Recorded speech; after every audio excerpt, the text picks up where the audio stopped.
All right. This is my visual diagram of The Road by Cormac McCarthy.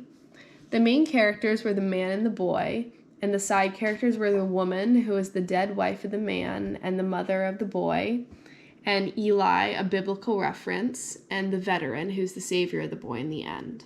The author's craft. The writing in this book was very hard to follow. The lack of quotation marks for dialogue often left me confused and adds to the overall sense of madness in The Road. This story follows a boy and father on their journey to survive in a post-apocalyptic world. It starts with a dream about the boy and man coming across a serpent in a dark cave with a big black lake. They then wake up in their gray world, not knowing the time of year, and begin their journey towards the sea to avoid the oncoming winter. They come across a gas station and get the first normal food and drinks they have had in a while and some oil for their lamp. They continue on the road and an army marches past with slaves, women, and catamites in tow. They then flee to a house that the boy is very wary of, but the father insists they search it for food since they are starving.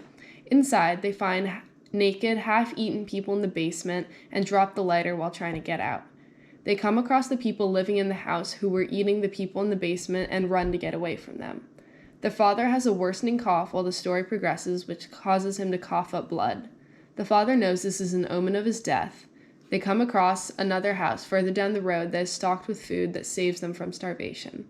They stay there for a couple of days, stuffing their stomachs and resting. They then pack all the food they can in their cart and head out along the road.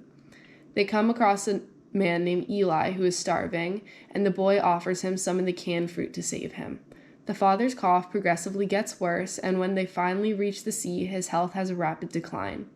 The boy enters the gray waters of the ocean and is disappointed about how beautiful the father made it out to be, when in reality it was just as lifeless and gray as the rest of the world. The father raids an abandoned sailboat for supplies.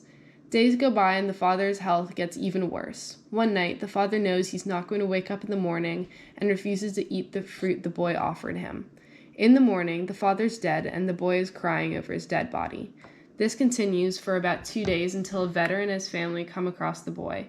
They invite the boy to travel with him, and that's how the story ends. One theme in the book was the theme of lost humanity, which is represented by dropping of the lighter, which means they were no longer carrying the fire. The theme of salvation is represented by the pears.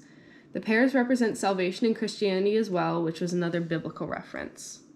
My overall opinion of the book was that I was honestly not a fan because of how many questions it left me once it ended. While some people may like to have unanswered questions to keep them wondering more about the book, to me it just felt incomplete. Thank you, and I hope you like my project.